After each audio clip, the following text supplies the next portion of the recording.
පුළුවන් හැමෝටම. එතකොට පිටු අංක 13 නේ අපිට පටන් ගන්න තියෙනවා කියලා ඔයගොල්ලෝ කියන්නේ. නේද? පිටු අංක 13. පිටු අංක 13 අපිට ඉස්සෙල්ලම කතා කරන්න තියෙන්නේ පිටු අංක 13 පූර්ණ තරංකාරයේ නිෂ්පාදන ආයතනයකට කෙටි කාලයේදී මුහුණ දීමට සිදුවන සංරෝධක නේද?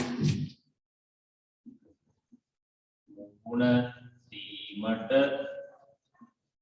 සිදුවන සංරෝධක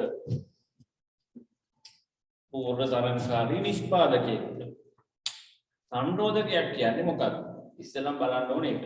සංරෝධකයක් කියලා කියන්නේ අපිට තේරෙන භාෂාවෙන් කිව්වොත් බාධකයක්. හරි. සංරෝධකයක් කියලා කියන්නේ අපට හම්බ වෙන බාධකයක්. හරි. එතකොට මේ බාධක අපි කතා කරන්නේ කෙටි කාලේ ඒවා. කෙටි කාලයේ මුහුණ දීමට සිදුවන සංරෝධක. දැන් කෙටි කාලය කියලා මොකක්ද අපි කිව්වේ? ආයතනයක ස්ථාවර යෙදවුම් සහ විචල යෙදවුම් කියන යෙදවුම් මාර්ග දෙකම භාවිතා කරමින් නිෂ්පාදනයේ නිරත වෙන කාලයට අපි කිව්වා කෙටි කාලය කියලා. හරිද? හා. එතකොට දැන්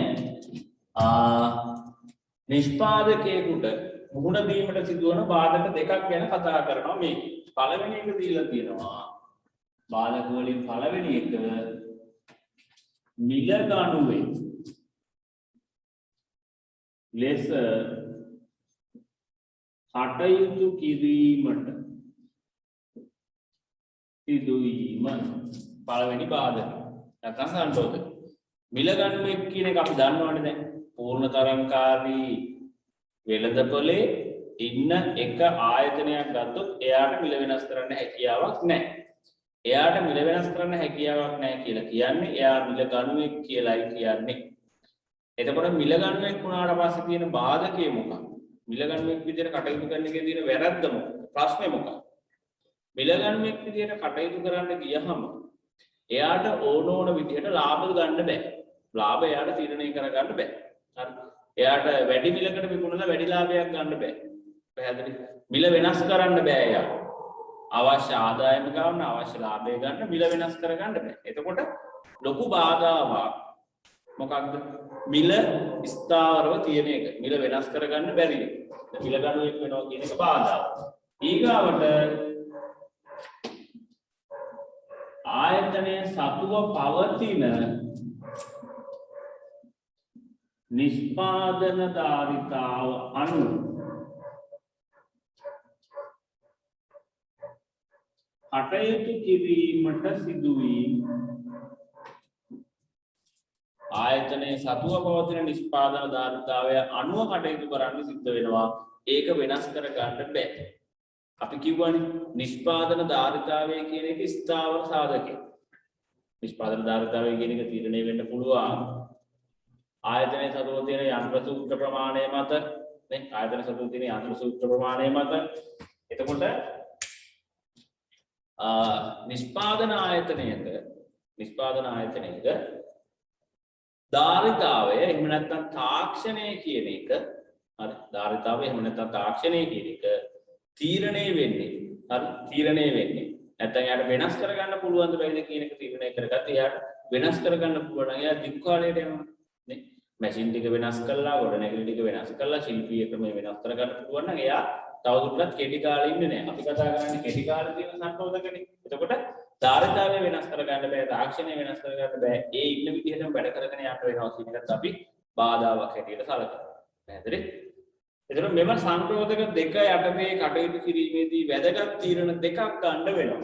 සංරෝධක යටතේ කටයුතු මේ බාධක දෙකත් එක්ක කටයුතු කරනකොට එයාට ගන්න වෙනවා තීරණ දෙකක්. මේ බාධක දෙකත් එක්ක වැඩ කරගෙන යනකොට එයාට ගන්න තියෙනවා තීරණ දෙකක්. දෙකෙන් එකයි ගන්න පුළුවන්. තීරණ දෙක තමයි තවදුරටත් නිෂ්පාදනයේ නිරත වනවාද නැද්ද? ඒ කියන්නේ තවදුරටත් වැඩේ කරගෙන යනවද නැද්ද? එහෙම නැත්නම් හරි දැන් අපි නිරත වෙනවාද නැද්ද කියලා දෙයක් කරන්නේ. අපි හිතමුකෝ නිරත වෙනවා කියලා. නිරත වෙනවා නම් ඔන්න ඊගාවට එන ප්‍රශ්නේ කොපමණ භාණ්ඩ ප්‍රමාණයක් නිපදවනවා.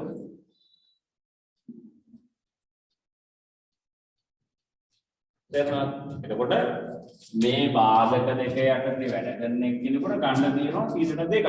මොනවද? වැඩ කරනවද නැද්ද ඉස්සරහට? දැන් අපි අර ඕකේ කතා කරන වැඩ කරන්නේ නැත්නම් නැත්තේ කොයි වෙලාවටද කියලා. හරි.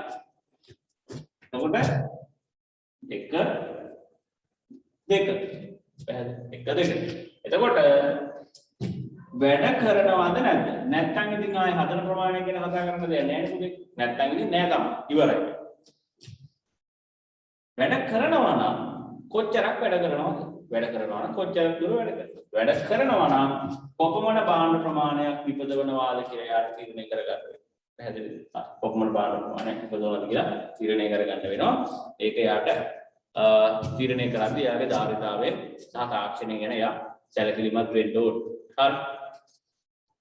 ඒක සාමාන්‍ය අවබෝධයක් තියාගන්න ඔය කාරණා දෙක ගැන. හරි. ඊට පස්සේ ලාභ උපරිම කරන ප්‍රශස්ත නිමවුම් මට්ටම තීරණය කිරීම හා එහිදී ලබන ලාභය ගණනය කිරීම. ඔන්න ඕක තමයි අපිට විභාගයට වැදගත් වෙන්නේ. උතනින් ඉස්සරහට තියෙන වැදගත්ම ටික. ඒ කියන්නේ කවුරු හරි ආයතනයක් නිෂ්පාදනය කරනවා නම් නිෂ්පාදනය කරන්න හොඳම නිමවුම් මට්ටම මොකක්ද කියන එක තමයි ඔය ප්‍රශස්ත නිමවුම් මට්ටම කියලා කියන්නේ. හරිද? හොඳම නිමවුම් මට්ටම. හරි. නිෂ්පාදනය කරනවා නම් නිෂ්පාදනය කරන්න හොඳම නිමවුම් මට්ටම මොකක්ද? ඒක තමයි ඔය ප්‍රශස්ත නිමවුම් මට්ටම කියලා කියන්නේ. හොඳම එක මොකක්ද? හොඳම එක මොකක්ද? එතකොට අපි ඒක පොඩ්ඩක් කියවලා බලමුකෝ. ආයතනය වසා නොදමා තවදුරටත් නිෂ්පාදනයේ රැඳී සිටීමට තීරණය කළ හොත් පූර්ණ තරංකාරයේ නිෂ්පාදන ආයතනයකට සිය ප්‍රශස්ත නිමවුම තීරණය කිරීමට විශ්ලේෂණ ක්‍රම දෙකක් භාවිත කරන්න ඕන. අපිට හදන්න පුළුවන් හොඳම නිමවුම. හොඳම නිමවුමකට මොකක්ද කියන්නේ? ප්‍රශස්ත නිමවුම. කොච්චරක්ද කියලා තීරණය කරන්න අපිට ක්‍රම දෙකක් පාවිච්චි කරන්න පුළුවන්. හරි. ක්‍රම දෙකක් පාවිච්චි කරන්න පුළුවන් හොඳම නිමවුම හොයාගන්න. අපිට නිෂ්පාදනය කරන්න අවශ්‍ය වෙන ප්‍රශස්ත නිමවුම.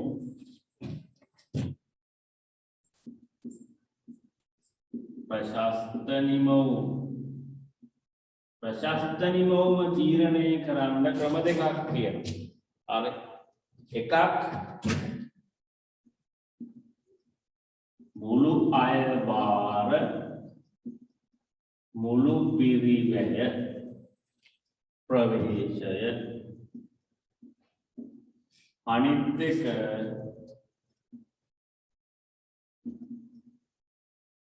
ආන්තික අය භාර ආන්තික පිරිවැය ප්‍රවේශය. එතකොට මේවා ඉංග්‍රීසි අපවලින් කියන්න පුළුවන් PRTC ප්‍රවේශයයි MRMC ප්‍රවේශය. ඒ කියන්නේ අපිට හදන්න පුළුවන් හොඳම නිමවුම් මට්ටම තීරණය කරන්න ක්‍රම දෙකක් තියෙනවා කියන්නේ. ක්‍රම දෙකක්. දැන් අපි හිතමුකෝ ඔක මෙන්න මේ වගේ උදාහරණයකින්. ඔයාලා ගොඩක් අය සිරීපාද ගිහිල්ලා තියෙනවනේ.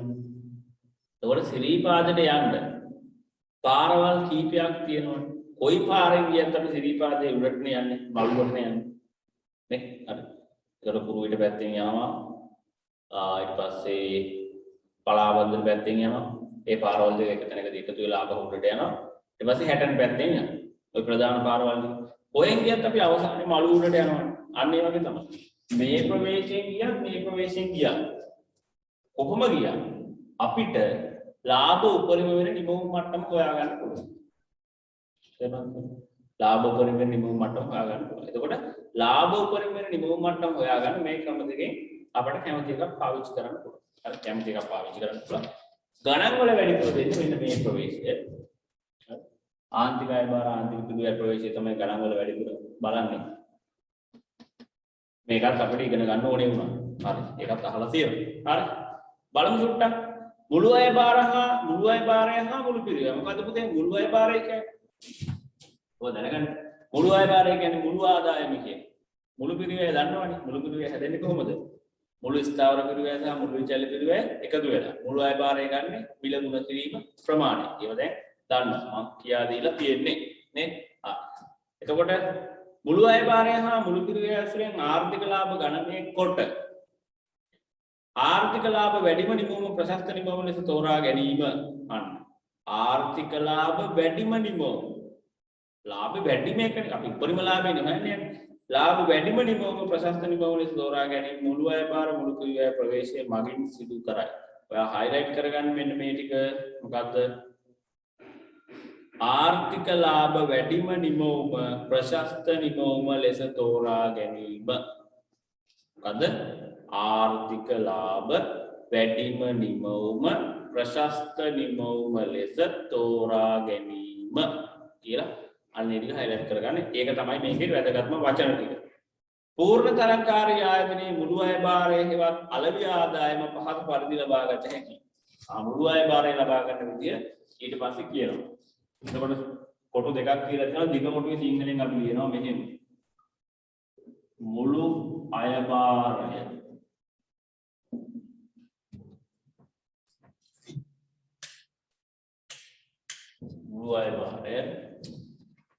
මුළු අය බාරය සමානයි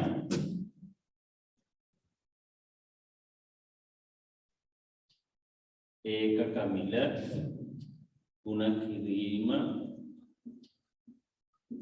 විකුණුම් ප්‍රමාණය. දැන් මේක පූර්ණ තරගයේ හින්දා ඒකක මිල කිව්වත් කමන්නේ. ආන්තික අයබාරය කිව්වත් කමක් නැහැ. සාමාන්‍ය අයබාරය කිව්වත් කමක් නැහැ. මේ තුනම එකක්නේ පූර්ණ තරගයේදී. පූර්ණ තරගය විතරයි ඈ. පූර්ණ තරගයේ මේ තුනම එකක් හින්දා එහෙම ලිව්වත් වැරද්දක් නැහැ. පැහැදිලි? එහෙම ලිව්වත් වැරද්දක් නැහැ.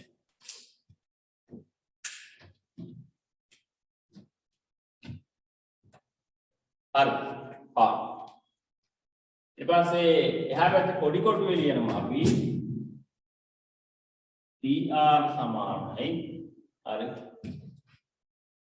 P L ඉරක් AR L ඉරක් MR L ඉරක් ගුණ කිරීම Q. හරි. ගුණ කිරීම Q. පැහැදිලි? හරි. ඒක ලියා ගන්න ඔයා.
හරි. ඕගොල්ලෝ ගහ ප්‍රස්ථාර ගෝලයක් එහෙම ගන්න තියෙනවද? ප්‍රස්ථාර ගෝලයක් හොයා ගන්න තියෙනවද ඕගොල්ලන්ට?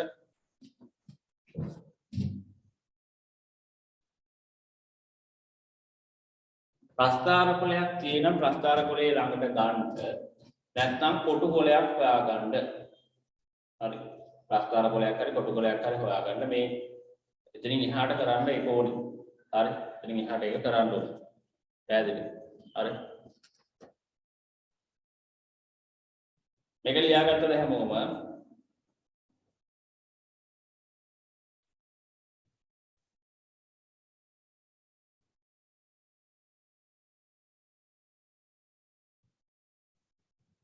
මේක ලියාගත්තද?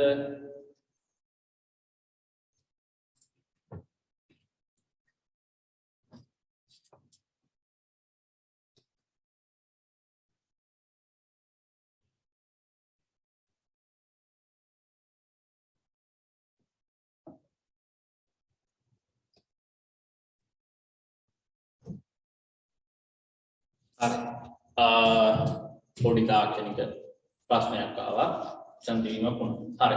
දැන් මේ බලන්න. එතකොට අපි මුළු අය බාරය ගන්න හැටි කතා කරන්නේ. එතකොට ආයේ සමීකරණ දෙක ලියාගත්තානේ. ඊට පස්සේ මුළු පිරිවැය හැදෙන හැටි වා දැනටමත් දන්නේ. මුළු ස්ථාවර පිරිවැය සහ මුළු විචල්්‍ය පිරිවැය යන දෙකෙහි එකතුවෙන් කෙටි කාලීන මුළු පිරිවැය ලැබෙනවා. එතන අර පූර්ණ කියන වචනේ වැඩි එක කපලා දාන්න. මොකද මුළු ස්ථාවර පිරිවැය සහ මුළු විචල්්‍ය පිරිවැය යන දෙකෙහි එකතුවෙන් කෙටි කාලීන මුළු පිරිවැය ලැබේ. කෙටි කාලීන මුළු පිරිවැය ලැබේ. පූර්ණ කියලා වචනයක් තියෙනවා. ඒක වැඩි. ඒ වැඩි වචනේ අයින් කරලා දාන්න. වැඩි වචනේ අයින් කරලා දාන්න. හරි. ඒ වචනේ අයින් කරලා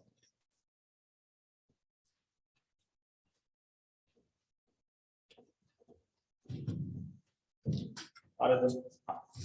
ඊට පස්සේ එතන පහළ ඉඳ තියලා තියෙනවා. එතකොට මේක වැදගත් වෙනවා අපිට. ඒක චුට්ටක් මේකත් තියලා තියමු.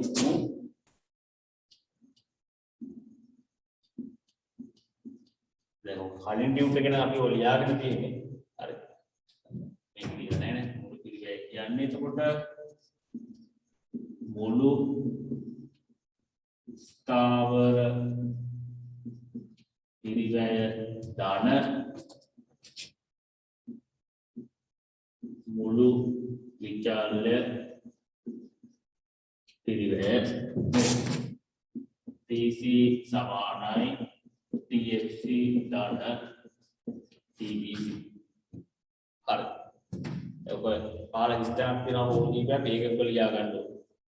අර MCQ පේපර් එකේ උත්තර ටික ෆොටෝ එකක් ගහලා දැම්මේ නැති කට්ටිය හිටියා මම හිතන්නේ. එතකොට මට ඉතින් එයාලගේ පේපර් එක බලන්න වෙන්නේ නැහැ. හරි. මම සිංහලෙන් කිව්වනේ උත්තර ටික ලියලා ඉවර වෙලා උත්තර ටික පොලේක ලියලා ඒක දාන්න කියලා. එතකොට ඊයේ දාපු නැති කට්ටියගේ කෙටි එක මම බලන්නේ නැහැ. හරි. පැහැදිලි. වැඩක් කිව්වහම මේක ඉදිරියට කරන්න පුළුවන් වෙන්නේ බැලම. හරි. ඒක උත්තරේ කොලේ දාලා තියෙන අයගේ කෙටි එක බලනවා අනිත් එකේ දිග එක විතරයි බලන්නේ. හරි. දැන් හරි. අපි ඊට පස්සේ එහා පැත්ත පිටුවට ගියොත් එහෙම ඔයාලට තියෙනවා වගුවක්. පැහැදිලි. ඔයාලට තියෙනවා වගුවක්. ඒ වගුවේ මුළු අය භාරය සහ මුළු පිරිවැය ඇසුරෙන් ප්‍රශස්ත නිබෝම තෝරා ගන්න ආකාරය පහත සංඛ්‍යා සටහන ඇසුරෙන් පැහැදිලි කළ හැකි කියලා. ඔයා ඉස්සෙල්ලා මෙන්න මේ වැඩේ කරන්න. මොකක්ද දන්නවද? ඔයා ඉස්සෙල්ලාම කරන්න ඕනේ පුතේ මේ වගුවේ තියෙනවනේ නිමවුම කියලා එක තීරුවක් තියෙනවා. ඊට පස්සේ මුළු අය භාරය තියෙනවා මුළු පිරිවැය. දැන් අපි දන්නවනේ දැනටම ලාභය හොයන්නේ කොහොමද? අපිට ලාභය හොයන්න ඕන නම් අපි ලාභය හොයන්නේ මුළු අය භාරයේ මුළු පිරිවැය අඩු කරලානේ. මොකද ලාභය හොයන සූත්‍රය. දැන් ඔයාගේ මේ වගුවේ මුළු අය භාරයක් තියෙනවා මුළු පිරිවැයක් තියෙනවා. ඔයාගේ ලාභය කියන තීරුව හිස් කියලා තියෙනවා. ඒ කියන්නේ ඔයාලා ලාභය කියන තීරුව පුරවන්න කියලා නෙවෙයි කියන්නේ. එතකොට ඔයා මොකද කරන්න ඕනේ? එතකොට කරන්න ඕනේ මෙන්න මෙහෙමයි. අපි දැන් නිමෝම බිඳුවේ ගමුකෝ. මුළු අය භාරයේ බිඳුවයි මුළු පිරිවැය 20යි. එතකොට මුළු අය භාරයේ බිඳුවයි මුළු පිරිවැය 20යි. එතකොට ලාභය කීයද? ඍණ 20යි. ලාභයක් නෙමෙයි තියෙන්නේ. එතකොට අලාභයක් තියෙන්නේ. අපි ඊගාවෙන් ගමුකෝ. ඒකේ තියෙන මුළු අය භාරය 20යි. මුළු පිරිවැය 36.8යි. එතකොට 16.8ක ඒ තියෙන්නේ අලාභයක්. අන්න ඒ වගේ ඔයා පහළට මේ ටික පුරවලා ඔය ආර්ථික ලාභ තීරුව සම්පූර්ණ කරන්න. හරි. ආර්ථික ලාභ තීරුව සම්පූර්ණ කරන්න. ටක්ගාලා ආර්ථික ලාභ තීරුව සම්පූර්ණ කළාට පස්සේ මම අර කිව්ව ප්‍රස්තාර කොලෙත් ගන්න. හරි. ආර්ථික ලාභ තීරුව සම්පූර්ණ කරාට පස්සේ ප්‍රස්තාර කොලේ ගන්න මම කිව්ව එක. ඊට පස්සේ අපිට ප්‍රස්තාරයක් අදින්න තියෙනවා. හරි. ඔයා ওই තීරුව සම්පූර්ණ කරන්න ඉස්සෙල්ලා. හරි. තීරුව සම්පූර්ණ කරන්න. තීරුව සම්පූර්ණ කළා ආයෙ ලොකුවේ දැන් මේක ටයිම් එක ඉවරයි. හරි. සම්පූර්ණ කරාලු තියෙනවා.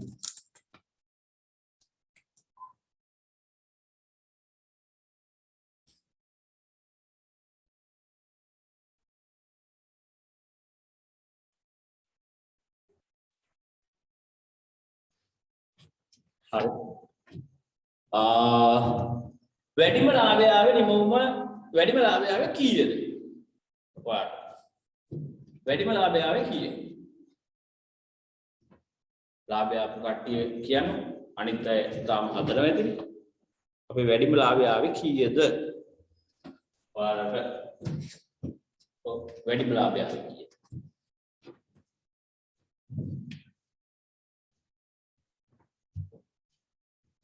ඔව්. තාම හදනවද? තාම හදනවද?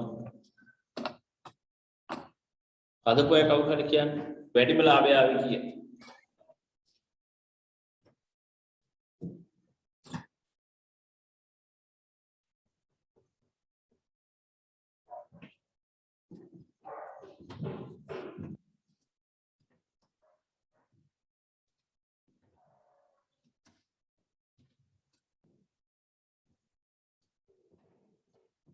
තාම හදලා ඉවර නැද්ද?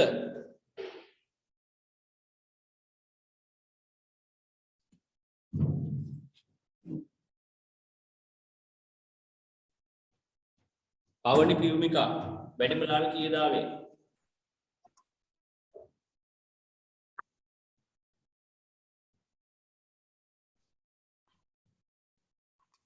හරි. විජිතා වැඩිම ලාභය කීයද? 34.4ක් එන්නේ නැහැ. කොහෙවත් 34.4 ආපු එක වැරදි කාගේ හරි. 32 වැරදි. වැඩිම ලාභය ඉන්නේ 32 නෙවෙයි. වැඩිම ලාභය ඉන්නේ මෙන්න මේ ගාන.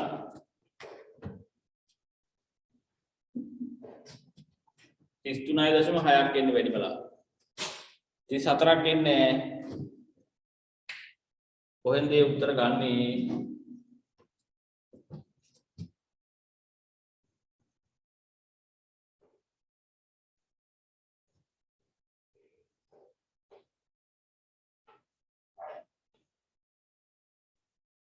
හරි. වැඩිම ලාභය එන්නේ 33.6ක්. ඔන්න මම ඔය තීරුව එන ටික කියන්නම්කෝ. හරි. ඍණ 20යි ඍණ 16යි 0.8යි ඍණ 12.8යි ඊට පස්සේ ඍණ 8යි බිංදුවයි 9.6යි 18.4යි 25.6යි 32යි 33.6යි 32යි 24යි බිංදුවයි.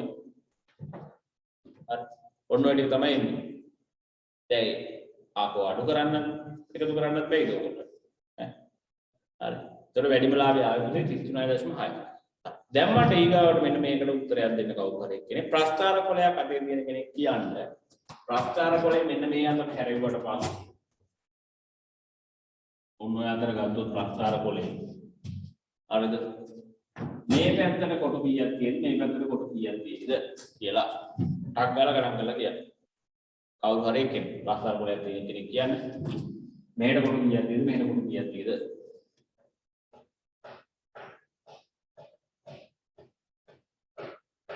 මේට 25යිද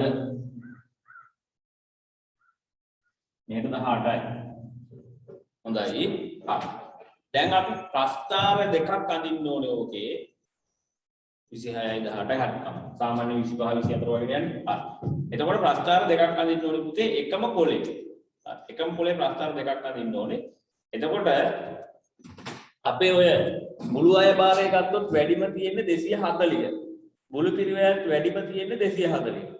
පැහැදිලිද? එතකොට එක ප්‍රස්ථාරයකට 240ක් එන්න ඕනේ උපරිම. ලාභ ගත්තොත් ඒකේ උපරිම තියෙන්නේ 40ක් වගේ. ලාභ 33 ගාණක් තියෙන්නේ. හරි. එතකොට මෙන්න මෙහෙම ප්‍රස්ථාරය ආවනම් හරි. 25 18යි කියන ඔයගොල්ලෝ කියන්නේ. අද හොඳට බලාගෙන ඉන්න මම මේ කියන කතාව. ඒකට ප්‍රස්ථාරයක් ඇන්නොත් ඔයා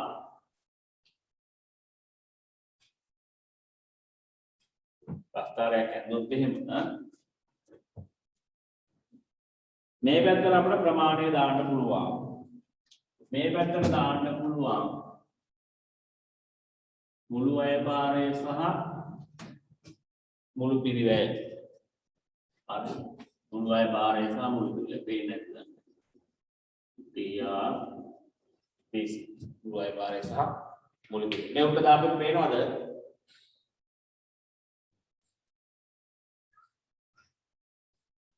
නැද්ද? උඩම DRTC දාපෙන්න පේනවද?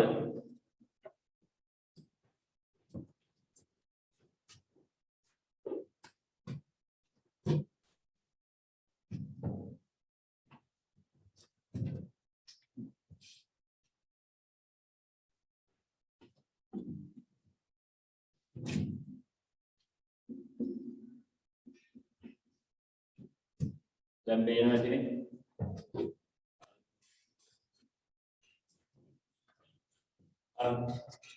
ඊට පස්සේ මේක යටින් තව ප්‍රශ්නාවක් එන්න ඕනි. මේක යටින් තව ප්‍රශ්නාවක් එන්න ඕනි. ඕගොල්ලෝ අන්න කලබල වෙන්න එපා. මම කියනකම් පොඩක් අහගෙන ඉන්න. පැහැදිලිද? මම කියන එක අහගෙන ඉන්න පොඩ්ඩක් ඊට පස්සේ යන්න. මේක යටින් තව එකක් එන්න ඕන. පැහැදිලිද?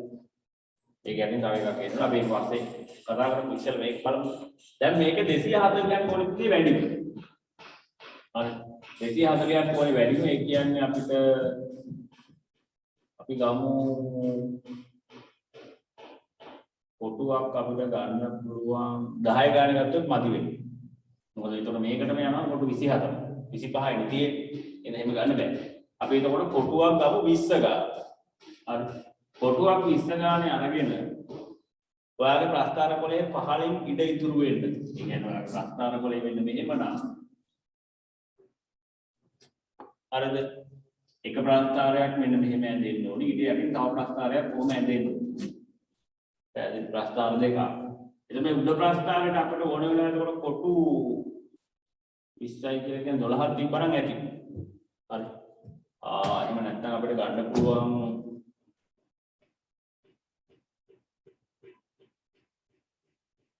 20 ගානේ ගමු ඇති.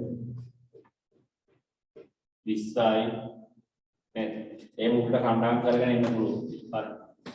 අපි කණ්ඩායම් කරගත්තොත් 20යි 40යි 60යි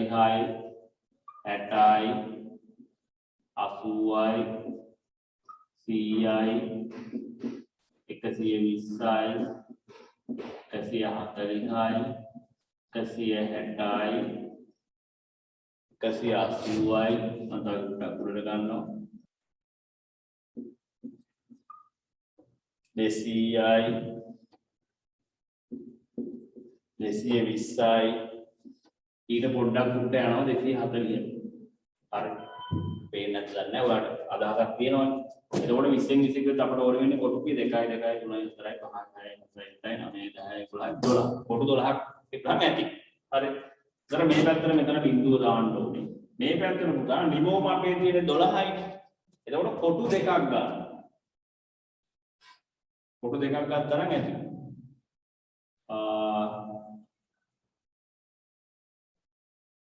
කොටුවක් එක ගානේ ගමුකෝ නේද? කොටුවක් එක ගානේ ගන්න පුළුවන් නේද? 1 2 3 4 5 6 7 8 ඔහොම 12 දක්වා යන්න පුළුවන්. හරි. 9 10 11 12 ඔහොම යන්න. පැහැදිලි. ඔහොම යන්න පුළුවන්. හරි. ඊට පස්සේ මම දැන් මෙන්න මෙතන අපි දැන් මේ ප්‍රස්තාර විවේක ඇඳලා ඉවරයිනේ. ඊට පස්සේ තව කොටු 3ක් විතර ඉඳ තියලා මේ මැද්දට කොටු 3ක් විතර ඉඳ තියලා ඊගාව ප්‍රස්තාරය ගන්න. මැද්දට කොටු 3ක් විතර තියලා ඊගාව ප්‍රස්තාරය ගන්න. ඒක දැම්මා දෙන්න ඕනේ අපි ඉස්සර මේක ඇඳලා ඉන්නේ. හරි. ඉස්සර මේ ප්‍රස්තාරය ඇඳලා ඉන්නේ. හරි. දැන් ඔය මම කිව්ව විදිහට ඔයා කණ්ඩායම් කරගන්න බලන්න ටක්කාර. මම කිව්ව විදිහට කණ්ඩායම් කරගන්න. ප්‍රශ්නයක් තියෙනම් මයික් එක ඔන් කරලා අහන්න. කරුණාකරලා. ඕන පිළිලොඩික වගේ ඉන්නවා.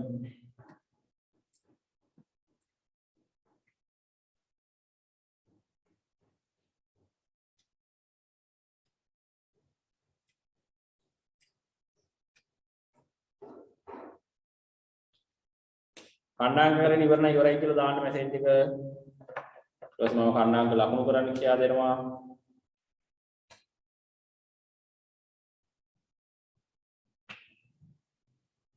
තව ප්‍රස්තාරයකට පහළ ඉඳ තියෙන්න ඕනි මම කියා දීපු විදිහට.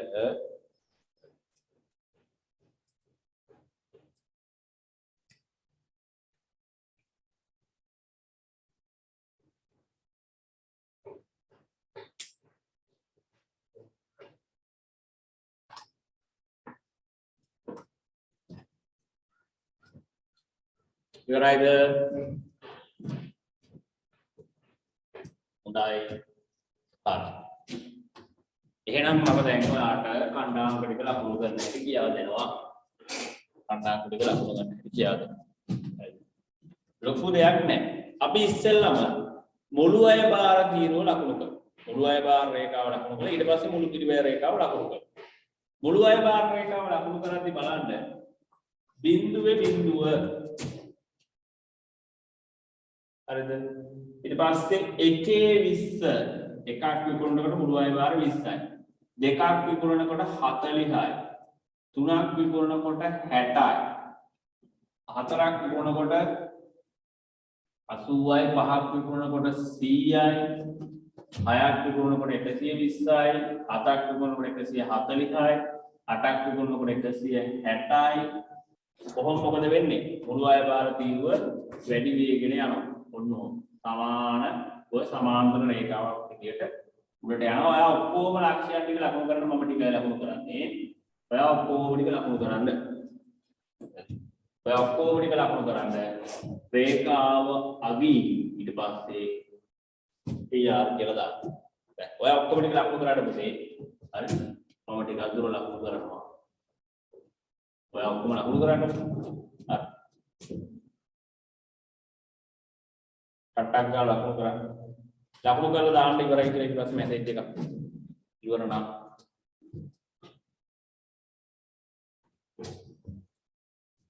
කට්ටක් ගාලා ලකුණු කරන්න.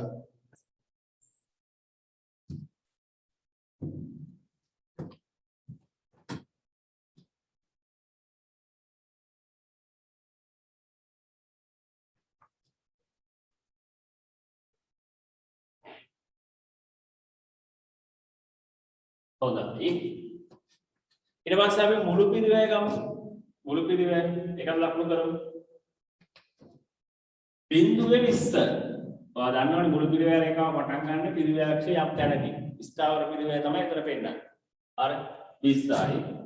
ඊට පස්සේ 1.36.8යි.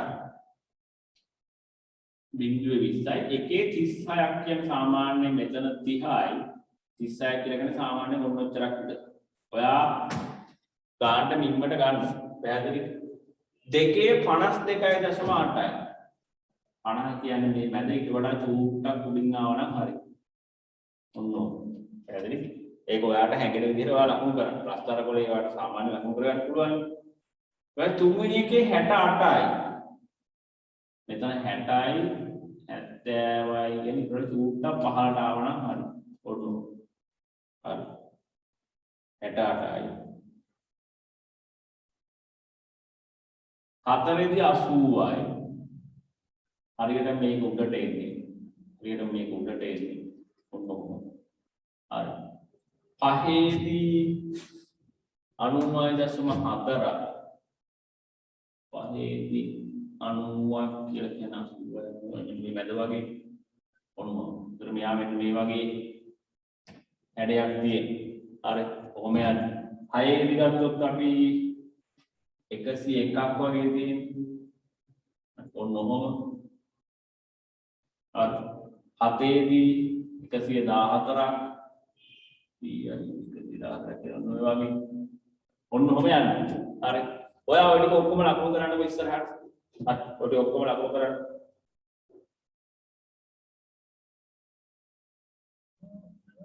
ඔය විදිහට ඔක්කොම ටික ලකුණු කරගෙන යන්න.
හරිද? ලකුණු කරලා ඉවරයි.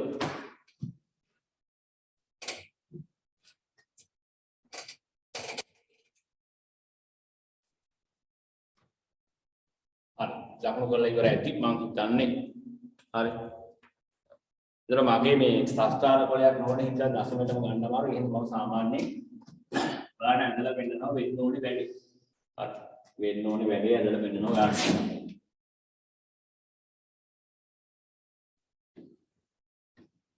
හරි.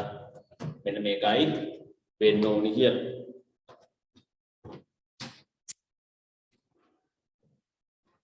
ඔයාලා ඇඳලා ඉවරද නේ?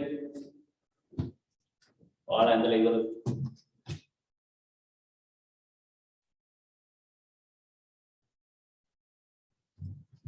එතකොට ඇඳනම් මෙන්න මේ වගේ එකක් එන්න ඕනේ. මේ පැත්තට Q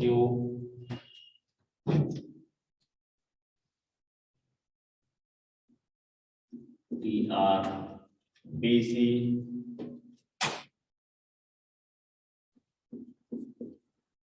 TR පස්සේ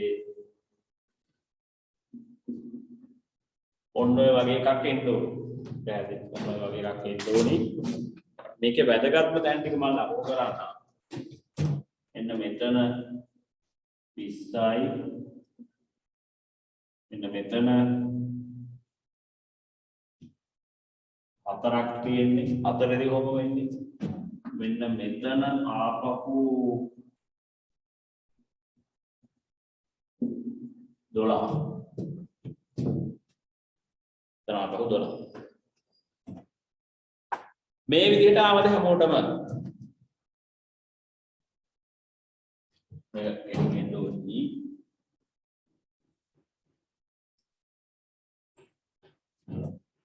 මේ විදිහට ආවද? හැමෝම උත්තරයක් දෙන්න ඕනි. ඔව්ද නැද්ද? ඔව්ද නැද්ද? නැති එක්කෙනෙක් හිටියොත් අපි බලන්න බෑ මොකද යාර වෙලා තියෙන්නේ කියලා. මේ හැඩේම ඕනේ මේ විදිහට ආවනම් හරි. 12 ගාවින් මෙහෙම උඩට ගිහලා ගන්නට මෙහෙම ආවනම් ඇති. හරි. ඒ කියන්නේ මෙච්චර අර ඊට වඩා හැඩේ පළල වෙන්න පුළුවන් ඒක ප්‍රශ්නයක් නෑ. මම මේ ලකුණු කරලා තියෙන තැන් ටික ආවනම් ඇති හරියට.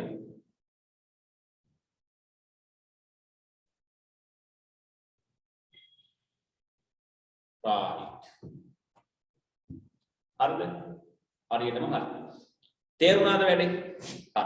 දැන් හරි. දැන් ඔන්න අපි ඊට පස්සේ බලනවා මේකේ මෙන්න මෙහෙම එකක්. හරි. දැන් අපේ ලාභේ වැඩිම වෙන්න තැන මොකද්ද කියලා බලන්න හදන්න. ලාභේ වැඩිම වෙන්න තැන. අපි ලාභේ වැඩිම වෙන්න තැනනේ හොයන්න යන්නේ. ලාභේ වැඩිම වෙන්න නම් මුළු අය භාරයයි මුළු පිරිවැයයි අතර වෙනස මේ අතර තියෙනවනේ වෙනසක්. පැහැදිලි? මේ අතර වෙනස වැඩිම තැන තමයි ලාභ වැඩිම තැන. ඇයි ඒ? ආදායම සහ වියදම අතර වෙනසට අපි කියන්නේ ලාභෙනේ. ඒතර වෙනස වැඩිම තැන කියන්නේ ලාභ වැඩිම තැන. දැන් අපි ඒක හොයාගත්ත කලින් අර වගුවේ. බලන්න වැඩිම ලාභය ආවේ 33.6ක් රුපියල්. 33.6 කියන ලාභය ආවේ 180ක ආදායමක් තියෙන වෙලාවේ 146.40ක පිරිවැයක් තියෙන වෙලාව. වෙන කිසිම තැනක ඒ වගේ ආදායමයි වියදමයි අතර ලොකු පරතරයක් දකින්න බෑ. 33.6ක් වගේ ලොකු ගාණක් වෙන කිසිම තැනක නැහැ. එහෙනම් ආදායම සහ වියදම අතර පරතරය වැඩිම වෙන තැන ඒකේ නිමවුම් මට්ටම කීයද? ආදායමයි වියදමයි වැඩිම වෙන තැන තියෙන නිමවුම් මට්ටම කීයද? ඔව් ආදායමයි වියදමයි වැඩිම වෙන දැන් මේක ආදායමයි වියදමයි අතර වැඩිම ගාණ ආවේ වෙනස ආවේ 33.6ක්. ඒ කියන්නේ ලාභය 33.6ක් වැඩිම ලාභය 33.4ක් වගේ. ඒක අදාළ වෙන නිමවුම් මට්ටම කීයක් හැදුවොත් ඒ ගාණ ගන්න පුළුවන්. අන්න හරි. ඔය තේරුණේ 9 දී තමයි වැඩිම ලාභය ගන්න පුළුවන්. එහෙනම් මේ බලන්න. දැන් ඔන්න හොඳට බලාගෙන ඉන්න ඕනේ. හොඳේ. මේ බලන්න. මෙන්න මේ හරියේ. හොඳේ. මේ හරිය මොනවද තියෙන්නේ? ඔක තේරුණොත් ගොඩ. මේ බලන්නකෝ. ආදායමට වඩා වියදම වැඩි. නේද? ආදායමට වඩා වියදම වැඩි. එහෙනම් මේ හරිය තියෙන්නේ මොනවද? අලාභ. තේරුණාද? මෙන්න මෙතනදී මොකද වෙන්නේ? ආදායමයි වියදමයි සමාන වෙනවනේ. කැපෙනව නේද දෙන්නව ඡේදනය වෙනවනේ. රේඛා දෙකක් ඡේදනය වෙන තැනදී අගයන් සමාන වෙනවනේ. අන්න. එතන ලාභත් නැහැ, අලාභත් නැහැ. මෙතන. මෙන්න මේ හරිය මොකද ඊට පස්සේ? ඔව්. ආදායම වැඩි, වියදම ඊට වඩා අඩුයි. එහෙනම් මේ හරිය තියෙන්නේ මොනවද? ඒ හරිය තියෙන්නේ ලාභ. දැන් ආයෙ තව අපි නිමෝම වැඩි කරගෙන යනකොට මෙන්න මෙතෙන් එනකොට මොකද වෙන්නේ? ආයෙත් ආදායමයි වියදමයි සමාන වෙනවා, ලාභත් නැහැ, අලාභත් නැහැ, බිඳුව. එතනින් පස්සේ ආයෙ වැඩි කරොත් මේ බලන්න ආදායමට වඩා වියදම උන්න ආයෙත් වැඩි. එහෙනම් මේ හරිය තියෙන්නේ මොනවද? අලාභ. එහෙනම් අපි මෙතන ඉඳන් මෙතෙන්ට, ඒ කියන්නේ බිඳුවේ ඉඳන් 4 දක්වා නිමවුම් මට්ටමේදී සහ 12න් පස්සේ නිමවුම් මට්ටම් වලදී ලබන්නේ මොනවද? අලාභ. හරි, අලාභ. එහෙනම් අපිට පොඩ්ඩක් සටහනක් දාගන්න පුළුවන්. මොකද්ද? නිමවුම අපි මෙන්න මේ හරියෙන් දාමු. නිමවුම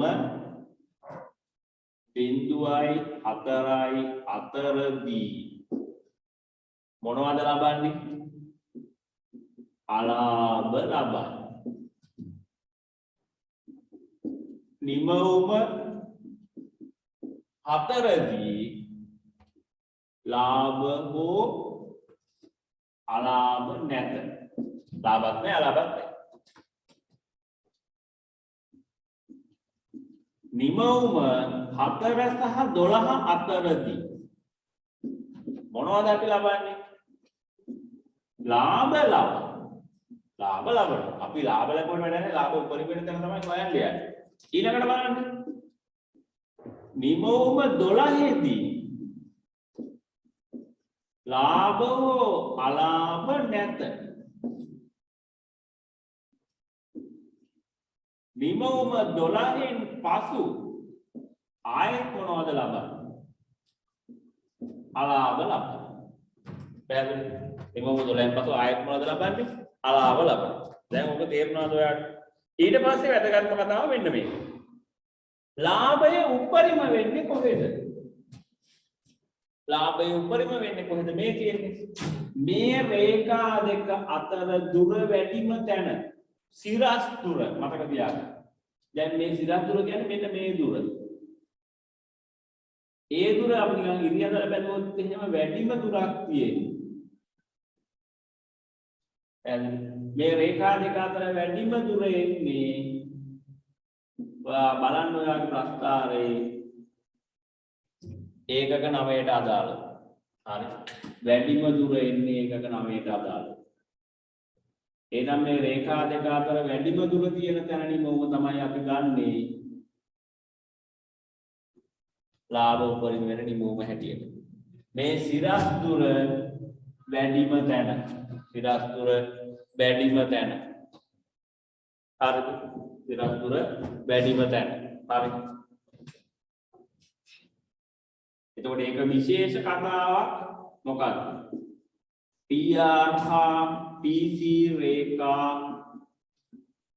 අතර වැඩිම සිරස් දුර පවතින නිමවුම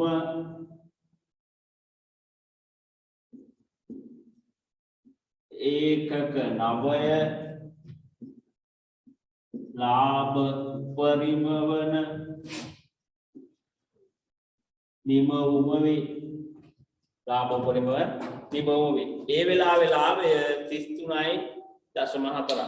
පැහැදිලිද? හරි. එතන ඔයා පුතා ප්‍රස්ථාරය ඇඳලා ඉවර නම් මේක මේ හරිය තියෙන්නේ අලාභ, මේ හරිය තියෙන්නේ ලාභ, මේ හරිය ආයෙත් අලාභ කියලා මාක් කර ගන්න කමක් නැහැ. හරිද? ඊට පස්සේ පහළ ඉඩ තියලා තියෙනවා ඒ ටිකේ මේ ටික ලියා ගන්න.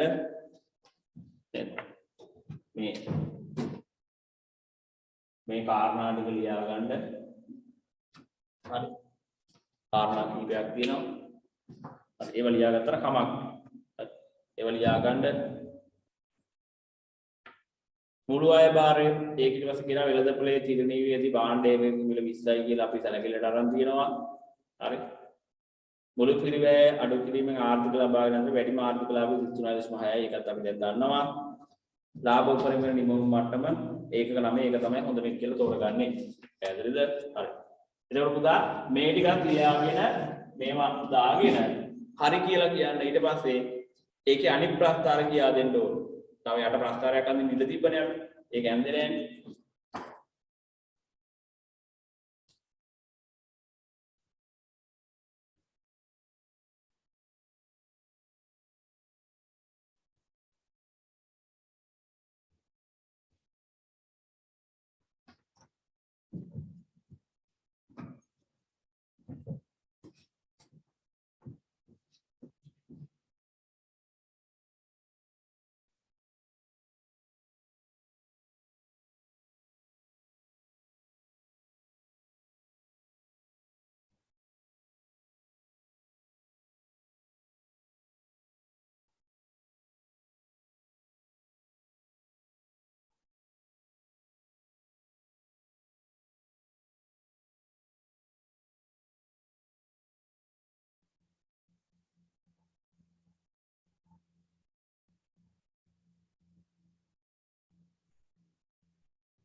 ඉවරයි නේද?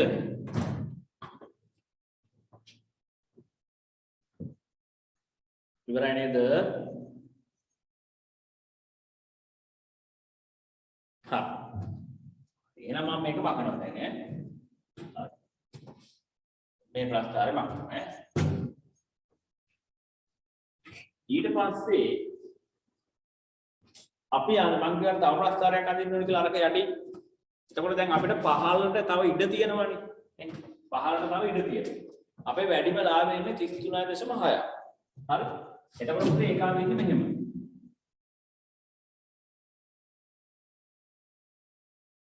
හරි. ඒකාව ඉන්නේ මෙහෙම. ඒකේ අපිට යටට තව කොටු කීයක් විතර තියෙනවා. ඔක්කොම.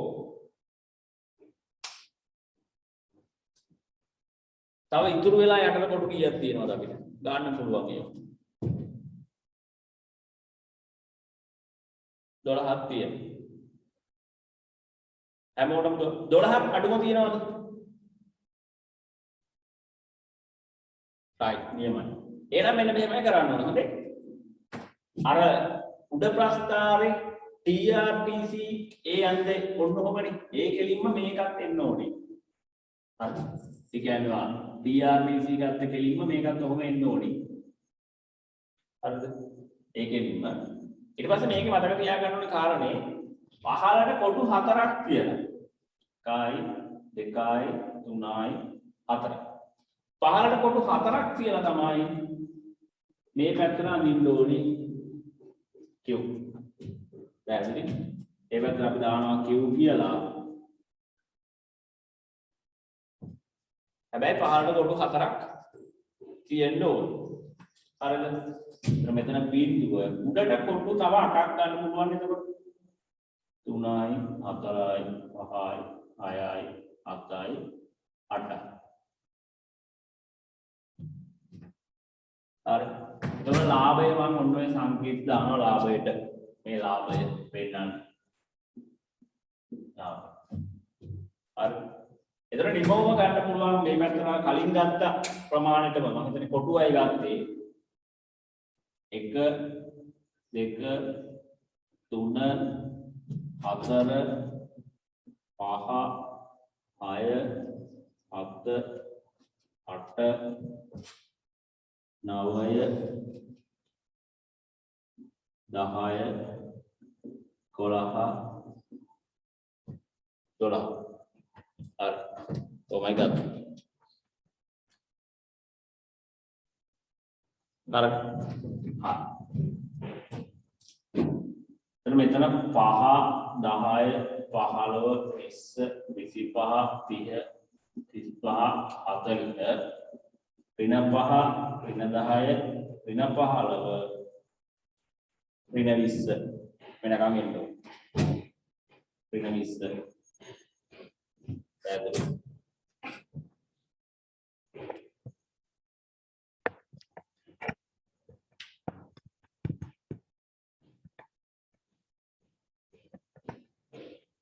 හරිනේ. හා මේ ටික ලකුණු කරගන්න ටක් ගාලා.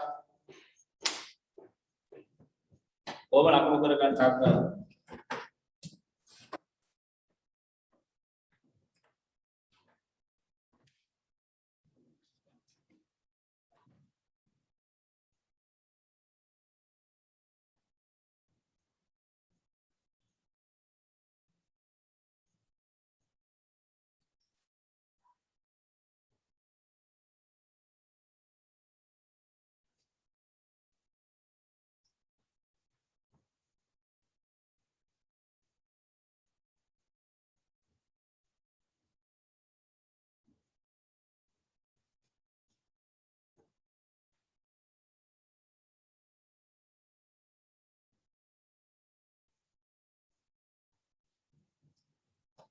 හරිද? හරි ඇති මං හිතනවා. ඊට පස්සේ පුතේ ඔයාගේ අර වගුවේ අපි දැන් මුළු අය බාර මුළු පිළිවෙලේ තීරු දෙකම අරන් රේඛා ඇඳන්නේ. දැන් අපි ගන්න ඕනි ඊගාවට. පැහැදිලි. ලාභ තීරුව නිමවුම තීරුවයි ලාභ තීරුවයි. නිමවුම බිඳුවේදී ආර්ථික ලාභය නැත්නම් ලාභය තියෙන්නේ අපිට ඍණ 20ක්. බිඳුවේ ඍණ 20 ලකුණු කරන්න. ලාභ ඍණ 20යි. ඊට පස්සේ 1/16.8 ඒකත් ඍණ. 1/16.8 කියලා කියන්නේ මෙන්න මේ ගාන වගේ. ඍණ.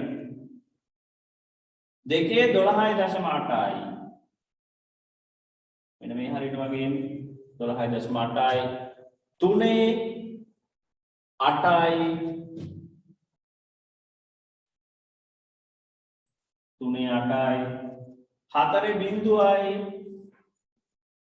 ලාභත් නැහැ අලාභත් නැහැ නේ. අපි අර ලියාගත්තේ. 4ෙන්දී ලාභ හෝ අලාභ නැහැ. මේ ගානට බිඳුව ඇවිල්ලා තියෙනවා එහෙම. හරි. ඊට පස්සේ 5ෙන්දී 9.6යි. 6ෙන්දී 18.4යි. 7ෙන්දී 25.6යි. 8ෙන්දී 32යි.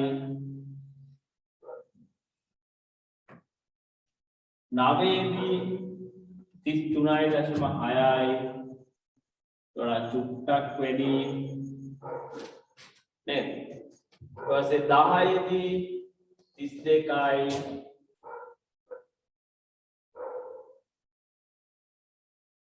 32යි. 11ෙන්දී 24යි. 12ෙන්දී 0යි.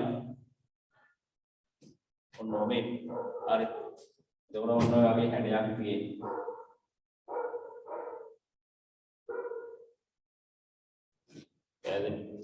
ඔය වගේ හැඩයක් තියෙනවා. හරි.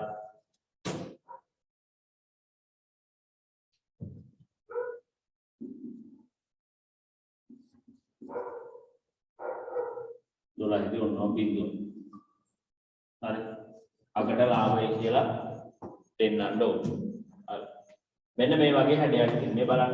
අලාභ ලැබමින් ඉඳලා ලාභ අලාභ නැති දැනකට ගිහිල්ලා ලාභ වැඩි වෙවි කියලා 9ෙදි හරියටම ලාභය මේ ලාභය වැඩිම තැන මේ තියෙන්නේ 3.6 ලාභය වැඩිම තැන ඊට පස්සේ ආය ලාභ තවදුරටත් අඩු වෙන ඉතින් ලාභ අලාභ නොලබන තැනට යනවා 12න් පස්සේ ආය වැඩි කරොත් ආය තියෙන්නේ අලාභ හරි පැහැදිලිද හරි ඒක ඇඳලා ඉවර කරගන්න